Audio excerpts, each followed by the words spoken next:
I'm Nick, and this is my toy store. Hold on. Christian, what do you think of the sunglasses?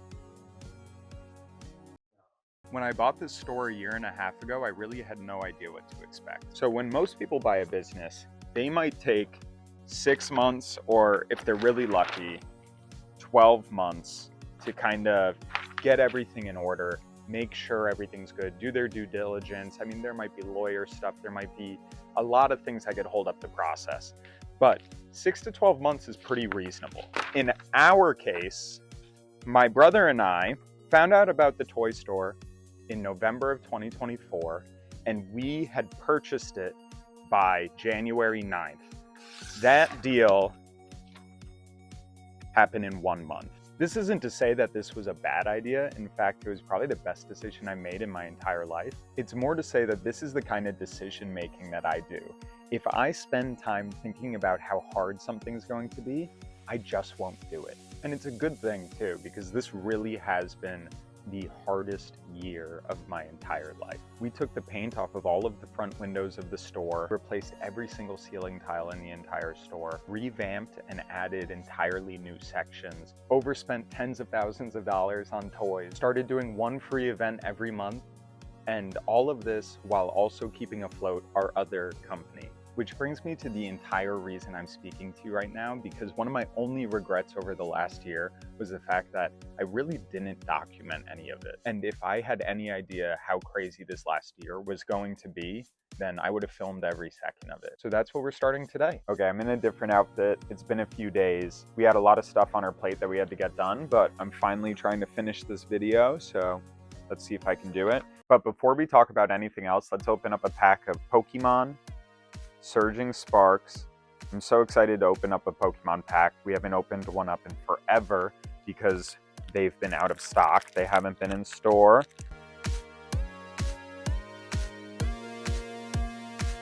Oh, that's so cute. I can't read it backwards in the camera, but that's so cute.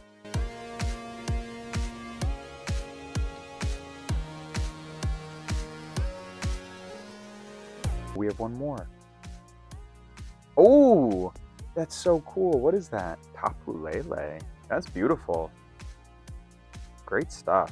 I'm stoked on that. As always, if you want any of these or any of the other Pokemon we've opened in the past, they are available right now at our store. You can pick up a pack for yourself or the individual cards that we pull. Cool. That brings me to what we're doing here. I think I already said this before, not sure. But that brings me to what we're doing here, which is we're talking about the Toy Box social media manifesto for 2025. There's like two forms of content, just short and long form content.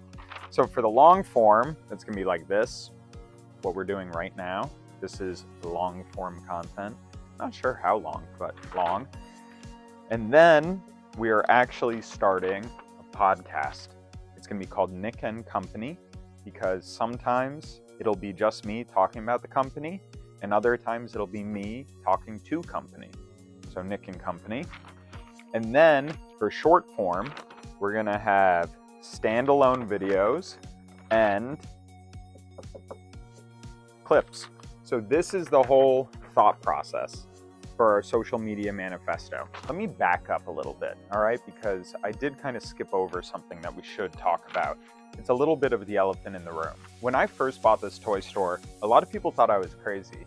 In fact, a lot of my friends thought I was joking with them, and I wasn't. I was very serious. I was dead serious about doing this. But the most common thing that people would say to me is, "Isn't brick and mortar dying?" And in some respects, yes. But let me make a little graph, because I think that might be a helpful tool right now. So this is our graph. This is sort of like the beginning, like when brick and mortar businesses were first made, right? And it was a pretty stark trajectory up. Now this dot right here, that's the invention of the internet. Once the internet came in, we see this sort of like decline, and eventually it'll drop off entirely. And I think that's reasonable to expect in some ways. But my fear is the dirty word Tariffs. Tariffs could take that slow trajectory, cut out the middleman, and have it fall off a lot sooner. So to go back to why we're doing this, to go back to our social media manifesto, we have about 1 year to figure this out, or else it's done. So the average business fails in its first year, and most businesses fail within 3 years of starting. While our business has been around since 1977, in a way, this is kind of like our second year in business, because it really is our second year in business. With the tariffs creating a culture of fear as well as potentially raising prices, no one really knows what's going on, but seemingly going to raise prices. We got 1 year to figure this thing out and get it working good, or we probably throw in the towel.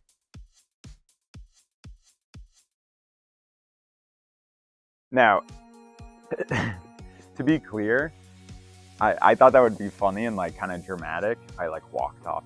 I've actually never been more confident in my brother and I's ability to do this thing. So when it comes down to it, I think this next year is going to be awesome. I think that we're going to get this content kicking. I think we're going to get events kicking. And I think that hopefully the store benefits from all of it. And so, yeah, my hope is that this is the most boring video I ever make. My hope is that every week I can find some sort of weird adventure, some sort of weird thing that's going on at our store to record, show you guys, and let you in a little bit on what it's really like running this toy store. So while this video might not truly be a year in the life of a toy store owner, right now I think that's the title of the video. I might have changed it, but this next year really will be. So I'm excited for you guys to watch along and see what happens in the next year, because there's a million cool things that I would like to do, and a million cool things we did last year that we can kind of share with you. And yeah. Cool. I'm being invited to throw out the first pitch at the Mamaroneck Memorial Day All-Star Game. The only problem is I don't know how to pitch.